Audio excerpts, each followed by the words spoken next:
பால் பாலபாஸ்கரன் கொடுக்கும் சிலுவையின் செய்தியை கேட்டுக்கொண்டிருக்கும் சகோதர சகோதரிகளையும் நண்பர்களையும் இச்செய்தி மூலமாக சந்திப்பதில் பெரும் மகிழ்ச்சி அடைகிறோம். தாம் ஒருவரே ஞானமுள்ளவருமாயிருக்கிற தேவனுக்கு இயேசு கிறிஸ்துவின் மூலமாக என்றென்றைக்கும் மகிமையும் கனமும் உண்டாவதாக. ஆமீன்.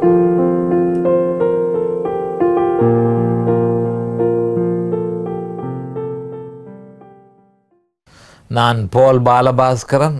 நான் ஒரு இவாஞ்சலிஸ்ட். சிலுவையின் செய்தி என்ற இந்த நிகழ்ச்சியில் என் சகோதரர்கள், என் சகோதரிகள், என் நண்பர்கள் எல்லோரையும் சந்திப்பதில் நான் பெரும் மகிழ்ச்சி அடைகிறேன். இந்த அருமையான நேரத்தை கர்த்தர் எங்களுக்கு ஒதுக்கி தந்திருக்கிறார். அதற்காக இன்றைக்கும் ஸ்தோத்திரம். இந்த நேரத்தில் வேத வார்த்தைகளை உங்களோடு பகிர்ந்து கொள்வது எனக்கு மிகுந்த சந்தோஷத்தை அளிக்கிறது என்பதை நீங்கள் அறிந்து கொள்ள வேண்டும். வேத வாக்கியம் ஜீவ வார்த்தையாக இருக்கிறது. அது மட்டுமல்ல, அது ஜீவ அப்பமாக இருக்கிறது என்பதை நாம் அறிந்து கொள்ள வேண்டும். நம்முடைய ஆண்டவராகிய இயேசு கிறிஸ்து மத்தேயு 4ஆம் அதிகாரத்தில் தெளிவாக சொல்லியிருக்கிறார், மனுஷன் அப்பத்தினால் மாத்திரமல்ல தேவனுடைய வாயிலிருந்து புறப்படும் ஒவ்வொரு வார்த்தையினாலும் பிழைப்பான் என்று சொல்லப்பட்டிருக்கிறது. அப்போ தேவனுடைய வார்த்தை தான் மனுஷனை பிழைக்க பண்ணுறதுக்கு முக்கியமானது. அப்போ தேவன் அந்த வார்த்தையினால் மனுஷனை அவர் உயிர்ப்பிக்கிறார் என்ற ஒரு உண்மையை நாம் அறிந்து கொள்ள வேணும். அப்போ மனுஷன் என்ன செய்ய வேணும் என்று சொன்னால், தான் மரித்து போனதை அவன் உணர்ந்து அதனை விசுவாசித்து, இயேசு கிறிஸ்துவோடு தான் மரித்ததை விசுவாசித்து அவருடைய வார்த்தையினால் இடவிடாமல் உயிர்ப்பிக்கப்பட்டு அவரில் உயிர் தெழுந்து அவரில் இருக்கிற ஒரு பாக்கியத்தை அவன் இடவிடாமல் விசுவாசிக்க வேணும் என்று சொல்லி தேவன் எதிர்பார்க்கிறார். அந்த ஒரு வழியின் மூலமாகத்தான் மனுஷன் நித்திய ஜீவனை பெற முடியும் என்று சொல்லப்பட்டிருக்கிறது. அந்த சிலுவையின் செய்தியில் நாங்கள் குறிப்பாக ஏற்கனவே நான் உங்களுக்கு பொதுவாக ஒவ்வொரு நிகழ்ச்சியிலும் நான் சொல்லியிருக்கிறேன். இந்த சிலுவையின் செய்தியினுடைய முக்கியமான நோக்கம் என்ன என்பதை உங்களுக்கு தெரிவிக்க வேணும். அதாவது ரோமர் 6ஆம் அதிகாரம், ரோமர் 7ஆம் அதிகாரம், ரோமர் 8ஆம் அதிகாரம் ஆகிய 3 அதிகாரங்களையும் பிரசங்கிப்பதே இந்த சிலுவையின் செய்தியினுடைய நோக்கம். ஒவ்வொரு வசனமாக, ஒவ்வொரு சொற்களாக அதை எடுத்து போதிக்க வேண்டியதாக இருக்கிறது. ஏனென்று சொன்னால், ரோமர் 6ஆம் அதிகாரத்தில் ஜெயம் கொண்ட கிறிஸ்தவ வாழ்க்கைக்கு தேவனால் நியமிக்கப்பட்ட வழிமுறை சொல்லப்பட்டிருக்கிறது. வேறு ஒரு இடத்திலும் அவ்வளவு தெளிவாக கொடுக்கப்படவில்லை. எல்லா இடத்திலும் பவுல் அப்போஸ்தலர் அவருடைய 14 நிருபங்களிலும், ரோமரில் இருந்து எபிரேயர் வரை 14 நிருபங்களிலும் தெளிவாக ஏதோ மாதிரி அவர் இந்த சிலுவையின் செய்தியை புகுத்தி இருந்தாலும், ரோமர் 6ஆம் அதிகாரத்தில் தெளிவாக முற்றும் முழுதும் அவருக்கு வெளிப்படுத்தப்பட்டிருக்கிறது. அதை அவர் நமக்கு தந்திருக்கிறார். அப்போ அதனை அறிய வேண்டியது எங்களுடைய முக்கியமான ஒரு நோக்கமாகும். அப்போ அதற்கு நாங்கள் வருவதற்கு முன்பு இந்த சிலுவையை பற்றிய செய்தியை பிரசங்கிக்க வேண்டியதாக இருக்கு. துரதிர்ஷ்டவசமாக அநேகமான கிறிஸ்தவர்கள் சிலுவையின் செய்தியை அறியாமல் இருக்கிறபடியினாலும் சல்வேஷனுக்கு, ரட்சிப்புக்கு அவர்கள் ஒரு வேளை அந்த செய்தியை பெற்றிருந்தாலும் அதற்கு பின்பு அவர்கள் எந்த செய்தியையும் பெறாமல் இருக்கிறபடியினால சிலுவையை பற்றிய செய்தியை, சிலுவையை பற்றி ஒரு அஸ்திவாரத்தை போட வேண்டியது மிகவும் அவசியமாக எனக்கு காண்கிறது. ஏனென்றால் அதனை அவர்கள் பெற்றிருந்தார்களானால் ரோமர் 6ஆம் அதிகாரத்துக்கு நான் வரும் பொழுதும் அவர்களை இலகுவாக புரிந்து கொள்ள முடியும் என்பதற்காக அடிப்படை சிலுவையை பற்றிய அடிப்படை வேத வாக்கியங்களை எடுத்து நான் இப்பொழுது பிரசங்கம் செய்து கொண்டிருக்கின்றேன். பொதுவாக முதல் ஆரம்பத்தில் நான் பல்வேறு விதமான ஒவ்வொரு வார்த்தைகளை எடுத்து 4-5 வேத வார்த்தைகளை குறிப்பாக நான் உங்களுக்கு சொல்லியிருந்தேன். அதாவது 1 கொரிந்தியர் 1:2 முதலாக நான் பிரசங்கித்த வார்த்தை 1 கொரிந்தியர் 2:2, மற்றது லூக்கா 19:41-44, மத்தேயு 21:31-32, லூக்கா 13:34-24. லூக்கா 13:34-35, இப்பொழுது லூக்கா 10:13-16 என்பதை நாம் அறிந்து கொள்ள வேணும். அப்போ இப்பொழுது நாம் லூக்கா 10:13-16 வசனத்தை பற்றி முதலாக அதனை அடிப்படை வேத வாக்கியமாக எடுத்து என்னுடைய பிரசங்கத்தை நான் செய்ய போகிறேன். அப்போ இப்பொழுது நாங்கள் ரோமர் புஸ்தகத்துக்கு வந்திருக்கிறோம். ஒவ்வொரு அதிகாரமாக அதனுடைய முக்கியத்துவம் என்ன என்று நாங்கள் அறிய வேண்டியதாக இருக்கிறது. இப்பொழுது கடைசியாக நாங்கள் 12ஆம் அதிகாரத்திலிருந்து 16ஆம் அதிகாரம் வரையும் நாங்கள் அறிய வேண்டியதாக இருக்கிறது. 1ஆம் அதிகாரத்தில் இருந்து 9ஆம் அதிகாரம் 11ஆம் அதிகாரம் வரையும் நாங்கள் பார்த்திருக்கிறோம். இப்பொழுது 12 இருந்து 16ஆம் அதிகாரம் வரையும் நாங்கள் அறிய வேண்டியதாக இருக்கிறது. அதை பற்றியே நான் இப்பொழுது என்னுடைய பிரசங்கத்தை இந்த வேத வாக்கியத்தின் அடிப்படையில் உங்களுக்கு நான் இப்பொழுது மேற்கொள்வேன் என்பதை நீங்கள் அறிந்து கொள்ள வேண்டும். அப்போ லூக்கா 10:13-16 நாங்கள் பார்க்கும் பொழுது, கோராசின் பட்டணமே உனக்கு ஐயோ, பெத்சாயிதா பட்டணமே உனக்கு ஐயோ, உங்களில் செய்யப்பட்ட பலத்த செய்கைகள் தீருவிலும் சீதோனிலும் செய்யப்பட்டிருந்ததானால் அப்பொழுதே ரெட்டொடுத்தி சாம்பலில் உட்கார்ந்து மனம் திரும்பியிருப்பார்கள். நியாய தீர்ப்பு நாளில் உங்களுக்கு நேரிடுவதை பார்க்கலும் தீருவுக்கும் சீதோனுக்கும் நேரிடுவது இலகுவாயிருக்கும். வான பரியந்தம் உயர்த்தப்பட்ட கப்பர்நகூமே, நீ பாதாள பரியந்தம் தாழ்த்தப்படுவாய் என்று சொல்லி சிஷ்யரை நோக்கி, உங்களுக்கு செவி கொடுக்கிறவன் எனக்கு செவி கொடுக்கிறான், உங்களை அசட்ட பண்ணுகிறவன் என்னை அசட்ட பண்ணுகிறான், என்னை அசட்ட பண்ணுகிறவன் என்னை அனுப்பினவரை அசட்ட பண்ணுகிறான் என்றார். நாங்கள் இதை பற்றி நாங்கள் விவரமாக பார்ப்பதற்கு முன்பு இப்பொழுது ஜெபத்திற்கு கடந்து செல்லுவோம். அருமையானங்கள் பிதாவே உமக்கு சோஸ்திரம், பரலோகத்தின் தேவனே உமக்கு நினைக்கும் சோஸ்திரம். பாவிகளாயிருந்த எங்கள் மீது இரக்கம் கொண்டு உம்முடைய குமாரன் என்றும் பாராமல் அவரை பலியாக சிலுவையில் ஒப்பு கொடுத்து அவருடைய வெளியேறப்பெற்ற இரத்தத்தினால் தேவரீர் நீர் எங்களை மீட்டு கொண்டதற்காக உமக்கு சோஸ்திரம். என் சகோதர சகோதரிகள் எல்லோரும் தேவரீர் ஆசீர்வதியும் அபிஷேகியும் பிரகாசமான மனக்கண்களை அவர்களுக்கு கொடுத்தருளும். உம்முடைய வேத வார்த்தைகளை அறிந்து கொள்ளக்கூடிய பாக்கியத்தை அவர்களுக்கு கொடுத்தருளும். அதே நேரம் அடியேனையும் அபிஷேகித்து அவர்களுக்கு நிதானமான முறையில் போதிக்க உம்முடைய பரிசுத்த ஆவியானவர் தாமே முன்னின்று போதனையை செய்ய வேண்டும் என்று இயேசு கிறிஸ்துவின் நாமத்தினால் கேட்டுக்கொள்கிறேன் பிதாவே. ஆமேன் and amen and amen. Hallelujah, hallelujah, hallelujah. Thank you, Jesus. Praise the Lord, praise the Lord, praise the Lord. அப்போ இந்த வசனத்தை பார்ப்போம். லூக்கா 10:13-16 என்ற வசனத்தை பற்றி ஏற்கனவே நான் உங்களுக்கு பிரசங்கித்திருக்கிறேன். ஆனாலும் மேலெழுந்த வாரியாக அதனுடைய ஆவிக்குரிய அர்த்தத்தை அறிந்து கொள்வது நமக்கு மிகவும் பிரயோசனமாக இருக்கும். அப்போ இதில் 3 பட்டணங்கள் தெரிவு செய்யப்பட்டதை நீங்கள் பார்த்திருக்கிறீர்கள். கோராசின் பட்டணமே, பெத்சாயிதா பட்டணமே, வானபரியந்தம் உயர்த்தப்பட்ட கப்பர்நகூமே. இந்த 3 இடத்திலும் நம்முடைய ஆண்டவராகிய இயேசு கிறிஸ்து மிகப்பெரிய அற்புதங்களையும் அதிசயங்களையும் செய்தார். தொடர்ச்சியாக இந்த இடங்களில் பிரசங்கத்தை மேற்கொண்டிருந்தார்.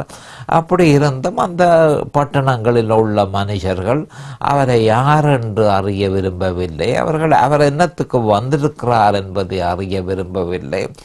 அவர்கள் அற்புதங்கள் அதிசயங்களை நாடி வந்து அதனை பெற்றுக்கொண்டு சந்தோஷமாக திரும்புகிறார்களே தவிர இவர் யார் என்று சொல்லி அவர்கள் அறிய முயற்சிப்பதில்லை. இவர் எதற்காக இவர் வந்திருக்கிறார்? சரித்திரத்திலே, மனுஷகுலத்தின் சரித்திரத்திலேயே இப்படிப்பட்ட அற்புதங்கள் அதிசயங்கள் ஒரு காலமும் பூமியில் நடைபெறவில்லையே. இவர் யார் இந்த பெரிய அற்புதங்கள் எல்லாத்தையும் செய்கிறார் என்று சொல்லி அவர்கள் அறிய முயற்சிக்கவில்லை. இதன் நிமித்தம் நம்முடைய ஆண்டவர் உடனடியாக அவர் சாபத்தை அவர் மேற்கொள்ளவில்லை. நியாயமாக எத்தனையோ தரம் அவர் பொறுத்திருந்து கடைசி காலம் அளவில் தன்னுடைய ஊழியத்தின் கடைசி நேரத்தில் அவர் இதனை தெளிவாக சொல்கிறார். நீங்கள் என்னை அறிய முயற்சிக்காதபடியினால் உங்களுக்கு ஐயோ.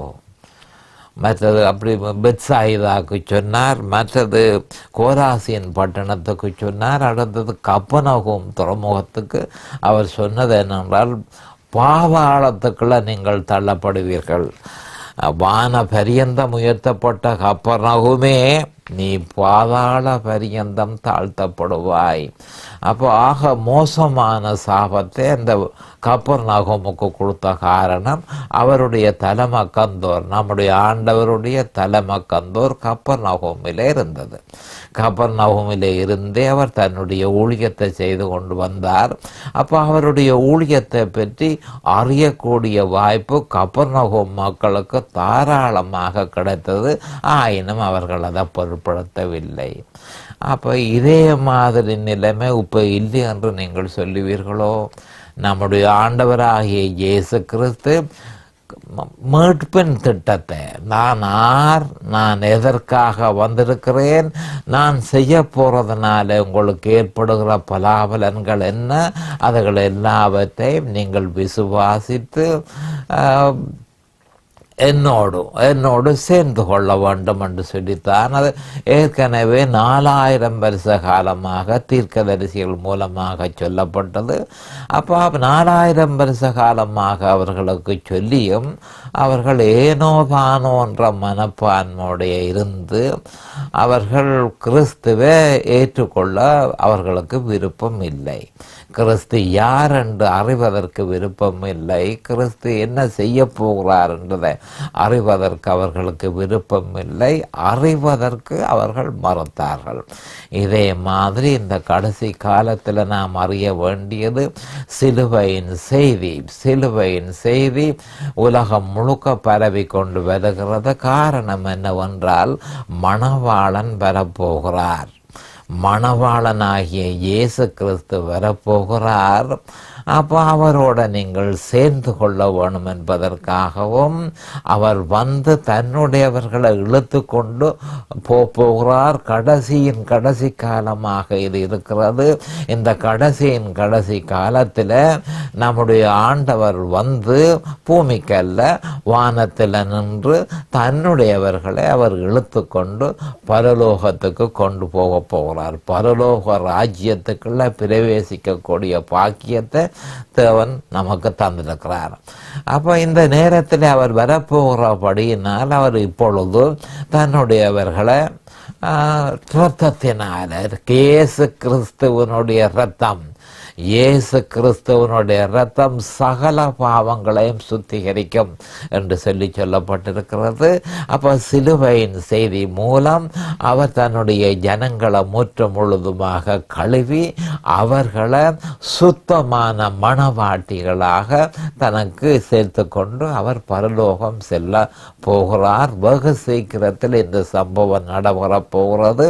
இதற்கு ஏதுவாக சிலுவையின் செய்தி இப்பொழுது வந்து கொண்டு இருக்கிறது என்பதை நாம் அறிந்து இந்த சிலுவையின் செய்தியை புரிந்து அதை உணர்ந்து அதை விசுவாசித்து வரப்போகிற உன்னதமான உயிர்த்தெழுதல் ரப்ஷர்ல நாம் பங்கு பெற்றுவதற்கு தயாராக வேண்டும் என்பதே தேவனுடைய எதிர்பார்ப்பு என்பதை நாம் அறிந்து கொள்ள வேண்டும். அப்போ ரோமர் புஸ்தகம் அதை பற்றித்தான் நான் இப்பொழுது பிரசங்கம் செய்து கொண்டிருக்கிறேன். 1ஆம் அதிகாரத்தில் இருந்து 11ஆம் அதிகாரம் வரை முக்கிய அம்சங்கள் என்ன, ஒவ்வொரு அதிகாரத்திலும் என்னத்தை பற்றி விவரமாக அல்ல, சுருக்கமாக, அதுவும் மிகவும் சுருக்கமாக அந்த அதிகாரத்தில் இருக்கிறது என்ன என்று சொல்லி நான் உங்களுக்கு பிரசங்கித்து கொண்டிருக்கிறேன். அதை பற்றிய அறிவு மிக முக்கியம். ஏன் முக்கியம் என்று சொன்னால், ரோமர் 6ஆம் அதிகாரத்துக்கு வரும்பொழுது அதோட ஓர்டரில் வருகிறத நீங்கள் பார்த்து கொள்ளுவீர்கள். அப்போ அதுதான் முக்கியமான ஒரு விஷயம். அப்போ நாம் இப்பொழுது 12ஆம் அதிகாரத்தில் இருந்து 16ஆம் அதிகாரம் வரையும் விவரமாக நாங்கள் பார்ப்போம். இதுக்கும் இந்த 12ஆம் அதிகாரத்திலிருந்து 16ஆம் அதிகாரம் வரையும் சொல்லப்பட்ட விஷயம் என்ன? ப்ராக்டிக்கல் கிறிஸ்டியானிட்டி, நடைமுறை கிறிஸ்தவத்தை பற்றி சொல்லப்பட்டிருக்கிறது. நடைமுறை கிறிஸ்தவத்தை பற்றி சொல்லப்பட்டிருக்கிறது என்றால் அதனுடைய அர்த்தம் என்ன? ஒருவன் ரோமர் 6ஆம் அதிகாரத்தை அறிந்து அதனை புரிந்து தேவனால நியமிக்கப்பட்ட வழிமுறையை அறிந்த பின்பு அவன் தேவனுக்கு முன்பாக நீதிமானாக நடக்க வேண்டியவனாக இருக்கிறான். ஏனென்று சொன்னால் அவர் தெளிவாக சொல்லியிருக்கிறார், நான் பரிசுத்தர், நீங்களும் பரிசுத்தராக இருக்க வேண்டும் என்று சொல்லி அவர் சொல்லியிருக்கிறார். நான் பரிசுத்தராக இருக்கிறபடியினால் நீங்களும் பரிசுத்தராக இருக்க வேண்டும் என்று தேவன் சொல்லியிருக்கிறார். அவருக்கு முன்பாக ஒரு நீதிமான் வாழ்வது போல அவர் இருந்தால் தன்னுடைய நீதியை நமக்கு தந்திருக்கிறார். அவருடைய நீதியை ஏற்றுக்கொண்டு ரட்சிக்கப்பட்டு பரிசுத்த ஆவிக்குள்ளும் ஞானஸ்நானம் பெற்று நாங்கள் இருக்கிறோம். இப்பொழுது எங்களுடைய அவசியம் என்னென்றால் அவருக்கு முன்பாக நீதிமான்களாக நாங்கள் நடக்க வேணும். இதனையே அவர் எதிர்பார்க்கிறார். அப்போ ரோமர் 6ஆம் அதிகாரத்தை அறிந்து அதனை புரிந்து அதன்படி நாம் நடக்க வேணும் என்பதே நம்முடைய ஆண்டவராகிய இயேசு கிறிஸ்துவின் விருப்பம் என்பதை நாம் அறிந்து கொள்ள வேணும். அப்போ அவர் என்ன சொல்கிறார் என்று சொன்னால், ப்ராக்டிக்கல் கிறிஸ்டியானிட்டிக்குள்ள நீங்கள் தலையிடுவதற்கு முதல், அப்போ அதனுடைய அர்த்தம் ஏதாவது ஒன்றை நீங்கள் செய்ய வழிக்கிடுவதாக இருந்தால் அதற்கு முதல் நீங்கள் செய்ய வேண்டிய வேலை என்ன? உங்களுடைய சரீரத்தை முற்று முழுதுமாக ஜீவ பலியாக தேவனிடத்தில் ஒப்பு கொடுக்க வேண்டும் என்று தெளிவாக அவர் சொல்லியிருக்கிறார். அப்போ என்ன சொல்லியிருக்கிறார் என்று சொன்னால் பாப்பம். ரோமர் 12ஆம் அதிகாரம் 1ஆம் வசனத்திலிருந்து 2ஆம் வசனத்தை பார்ப்போம்.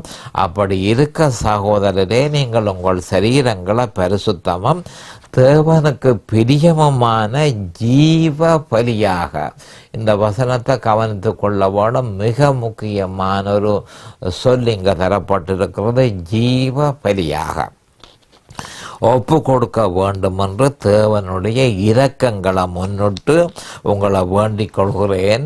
இதுவே நீங்கள் செய்யத்தக்க புத்தி உள்ள ஆராதனை.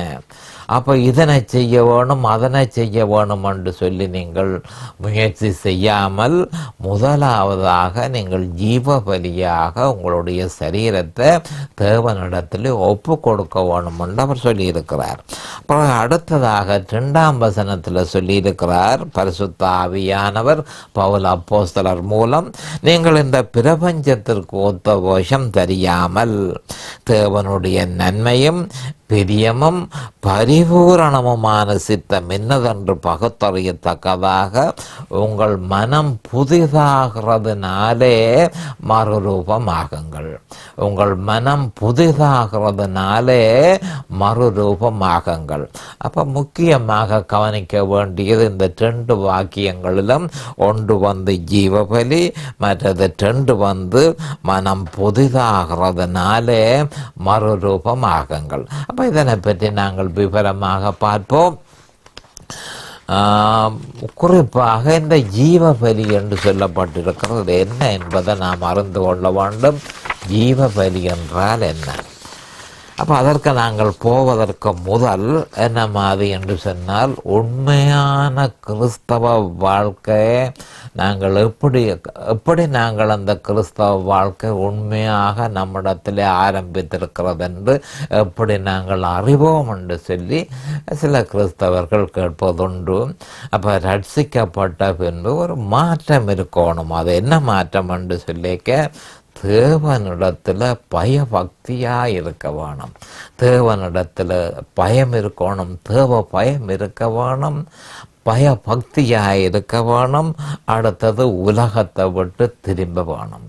உலகத்தை விட்டு திரும்ப வேணும். அப்போ இந்த 2 அடையாளங்களும் கிறிஸ்தவ வாழ்க்கையின் முக்கியமான ஒரு அடையாளங்கள்ன்றதை நாம் அறிந்திருக்க வேண்டும். மறுபடியும் சொல்கிறேன், அதாவது ஒரு கிறிஸ்தவ வாழ்க்கையினுடைய முதலாவது அடையாளம் என்ன? முதலாவது அடையாளம் பக்தி, தேவனுக்கு பயபக்தியாக இருக்கிறது முதலாவது அடையாளம்.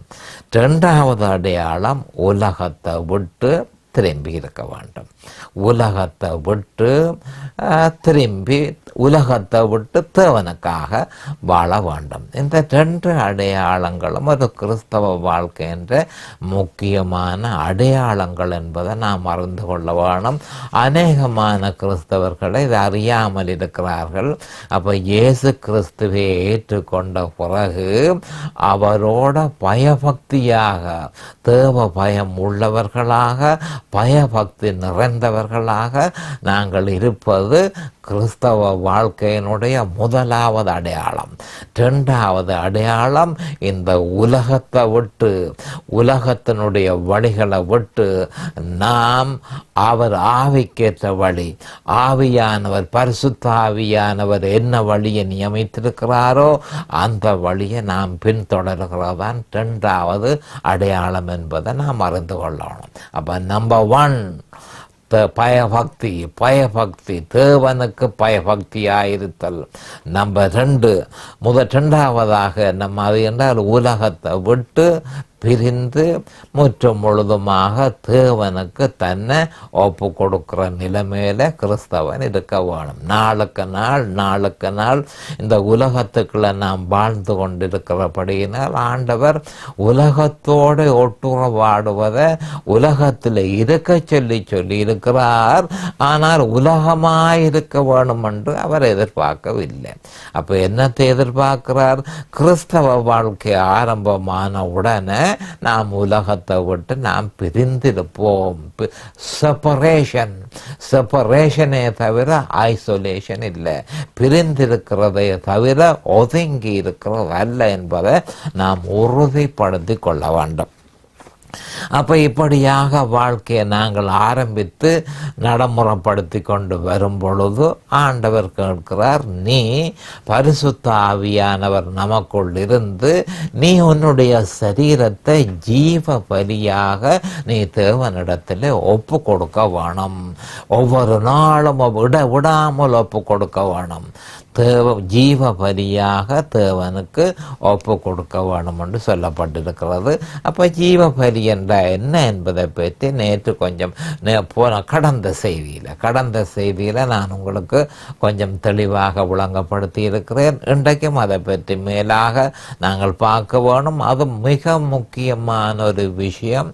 ஏனென்று சொன்னால் மனுஷன் தன்னுடைய மாம்சத்திலே அவன் செயல்படாதபடிக்கு எச்சரிக்கையாக இருந்து சகலதும் பரிசுத்த ஆவியினுடைய வழி நடத்துதலின்படி அவன் செய்ய போவதாக இருந்தால் அவன் தன்னுடைய சரீரத்தை ஜீவ பலியாக தேவனிடத்தில் ஒப்பு கொடுக்க வேணும் என்று சொல்லி பரிசுத்த ஆவியானவர் சொல்லியிருக்கிறார். அப்போ என்ன சொல்லியிருக்கிறார் என்று சொன்னால், தேவனுக்கு உங்கள் சரீரங்களை பரிசுத்தமும் தேவனுக்கு பிரியமுமான ஜீவ பலியாக ஒப்பு கொடுக்க வேண்டுமென்று தேவனுடைய இரக்கங்களை முன்னிட்டு உங்களை வேண்டிக் கொள்கிறேன். இதுவே நீங்கள் செய்யத்தக்க புத்தி உள்ள ஆராதனை என்று சொல்லி பவுல் அப்போஸ்தலர் கிறிஸ்தவர்களுக்கு சொல்லியிருக்கிறார். பரிசுத்த ஆவியினால் ஏவப்பட்டு இதனை சொல்லியிருக்கிறார். அப்போ நாங்கள் கிறிஸ்தவ வாழ்க்கையை வாழ ஆரம்பிக்கும் பொழுது இந்த கட்டளை நமக்கு வருது. பரிசுத்த ஆவியானவர் நிச்சயமாக எதிர்பார்ப்பார் நம்முடைய சரீரங்களை ஜீவ பலியாக ஒப்பு கொடுக்க வேணும் என்று. அப்போ சுருக்கமாக ஜீவ பலி என்று சொல்லும் பொழுது எந்த காலமும் இயேசு கிறிஸ்துவை பற்றி வேதத்தில் பலி என்ற வார்த்தை வந்தவுடன் அது எந்த நாளும் இயேசு கிறிஸ்துவை பற்றியே சொல்கிறது என்பதை நாம் அறிந்து கொள்ள வேணும். அப்போ என்ன சொல்லப்படுகிறது என்று சொன்னால், நம்முடைய சரீரத்தை ஜீவ பலியாக ஒப்பு கொடுக்க வேணும் என்று சொன்னார். அதில் ஒரு முக்கியமான ஒரு விஷயத்தை நாம் புரிந்து கொள்ள வேண்டும். அப்போ ஒரு பக்கம் நாம் ஜீவன் உள்ளவர்களாக இருக்க வேணும், இன்னொரு பக்கம் நாம் மரித்தவர்களாக இருக்க வேணும். பலியாக, பலி என்று சொல்லிக்க மரணம் ஏற்பட்டு விட்டதை காட்டுகிறது, மற்றது ஜீவன் என்று சொல்லிக்க உயிரோடு இருக்கிறத காண்பிக்கப்படுகிறது. அப்போ என்ன சொல்லப்படுகிறது என்று சொன்னால், அப்போ கிறிஸ்தவன் உயிரோடு இருக்க வேணும், அதே நேரம் அவன் பலியாக தன்னை கொடுத்திருக்க வேணும். அப்போ என்ன சொல்லுகிறேன், அப்போ கிறிஸ்தவன் மரித்து உயிர்த்தெழுந்திருக்க வேணும் என்றதைத்தான் இங்கு சொல்லப்பட்டிருக்கிறது. எந்த கிறிஸ்தவனும் மரித்திருக்க வேணும், ஏனென்றால் மரிக்காவிட்டால் உயிர்த்தெழுதல் அவனுக்கு இல்லை. அப்போ என்ன மாதிரி அவன் மரிக்கிறது, அப்போ இயேசு கிறிஸ்துவை தான் இங்கு பலியாக சொல்லப்பட்டிருக்கிறது. அந்த இயேசு கிறிஸ்து தன்னை பலியாக கொடுக்கும் பொழுது நானும் அவரோடு சிலுவையில் அறையப்பட்டேன். அவரை நான் ஏற்றுக்கொண்ட பின்பு இயேசு கிறிஸ்துவோடு நான் சிலுவையிலே அறையப்பட்டேன் என்று சொல்லும் பொழுது, அவன் விசுவாசிக்கும் பொழுது அவன் கிறிஸ்துவோட மரித்து போனான் என்பது தெளிவாகிறது. இதை விசுவாசத்தினால் செய்ய வேணுமே தவிர வேறு ஒன்றினாலும் செய்யக்கூடாதுன்றதை நாம் அறிந்து கொள்ள வேணும். நாம் மரிக்க வேணும். மரிக்கிறது இயேசு கிறிஸ்துவை நான் ஏற்றுக்கொண்டு அவருடைய சரீரத்துக்குள்ள நான் இணைந்த பின்பு அவர் சிலுவையிலே அறையப்பட்ட பொழுது அவரோடு நான் சிலுவையிலே அறையப்பட்டேன், அவரோடு நான் அடக்கம் பண்ணப்பட்டு அவரோடு நான் உயிர்த்தெழுந்தேன். உயிர்த்தெழுந்து இப்பொழுது நான் கிறிஸ்துவில் வாழ்கிறேன் என்று சொல்லி தெளிவாக ரோமர் 6ஆம் அதிகாரம் 3ஆம் வசனம் 5ஆம் வசனத்தில் சொல்லப்பட்டிருக்கிறது. 3 தொடக்கம் 5ஆம் வசனத்தில் சொல்லப்பட்டிருக்கிறது. அப்போ ஜீவ பலியாக நாம் ஒப்பு கொடுக்க வேணும் விசுவாசத்தின் மூலமாக. எப்படி ஒப்பு கொடுக்கிறது, இயேசு கிறிஸ்துவை நான் ஏற்றுக்கொண்ட பொழுது நான் அவருடைய சரீரத்துக்குள்ள இணைந்து அவரோடு நான் சிலுவையிலே அறையப்பட்டு அவரோடு நான் மரித்து அவரோடு கூட அடக்கம் பண்ணப்பட்டு அவரோடு கூட உயிர் தெழுந்து அவரில் நான் இருக்கிறேன் என்று சொல்லி ஒரு கிறிஸ்தவன் விசுவாசிக்கும் பொழுது அவன் ஜீவ பலியாக இருக்கிறான். அவன் கிறிஸ்துவோட மரித்தபடியினால் பலியாக இருக்கிறான். அவன் கிறிஸ்துவோட உயிர்த்தெழுந்தபடியினால் ஜீவனுள்ளவனாக இருக்கிறான். அப்போ சுருக்கமாக அவன் ஜீவ பலியாக இருக்கிறான். அப்போ ஜீவ பலியாக இருக்கும் பொழுது அவனில் பரிசுத்த ஆவியானவர் வல்லமையாக செயல்படுவார் என்பதை நாம் தெளிவாக அறிந்து கொள்ள வேணும். அப்போ இந்த விதமாகத்தான் நாம் நம்முடைய வாழ்க்கையை ஆரம்பிக்க வேணும். கிறிஸ்தவ வாழ்க்கையை நாம் ஜீவ பலியாக நாம் ஒப்பு கொடுக்க வேணும் என்று தெளிவாக ஆண்டவர் சொல்லியிருக்கிறார். அப்பொழுதுதான் பரிசுத்த ஆவியானவர் நம்முடைய இருதயத்தில் சட்டபூர்வமாக தன்னுடைய செயல்களை ஆரம்பிக்க தொடங்குகிறார். ஏனென்றால் சட்டபூர்வமானதை நாங்கள் விசுவாசிக்கிறபடியினால் பரிசுத்த ஆவியானவர் சட்டபூர்வமாக நம்மில் செயல்பட்டு நாம் என்ன செய்ய வேண்டும் என்பதை நமக்கு அவர் அறிவிக்கிறார். அப்போ கிறிஸ்தவ வாழ்க்கையை தொடங்கி பயபக்தியாக வாழ்ந்து உலகத்தை விட்டு பிரிந்து நாளுக்கு நாள் நாம் என்ன செய்ய வேண்டும் என்பதை பரிசுத்த ஆவியானவர் நமக்கு தெளிவாக சொல்லி இருக்கிறார் என்பதை நாம் அறிந்து கொள்ள வேண்டும். இது ஒரு பெரிய ஒரு விஷயம். நேரம் சமீபமாகிவிட்டது. அடுத்த செய்தியில் நாம் இதனை விவரமாக பார்ப்போம். அது வரைக்கும் கர்த்தராகிய இயேசு கிறிஸ்துவின் நாமத்தினால் நான் உங்களை ஆசீர்வதிக்கிறேன். அவருடைய கிருபையும் இரக்கமும் உங்களுக்கு தாராளமாக இருப்பதாக இயேசுவின் நாமத்தில் பரிசுத்த பிதாவே. ஆமேன் அண்ட் ஆமேன் அண்ட் ஆமேன். இந்த சிலுவையின் செய்தியை கேட்பவர்கள் அதன் ஆவிக்குரிய பலனை பூரணமாக அடைய வேண்டும் என்பதே நம்முடைய பிரார்த்தனையாகும். தொலைபேசி மூலம் தொடர்பு கொள்ள விரும்புவோர் 647-465-1224 மூலமும், இமெயில் மூலம் தொடர்பு கொள்ள விரும்புவோர் paulbalabhaskaran@gmail.com மூலமும் தொடர்பு கொள்ளலாம்.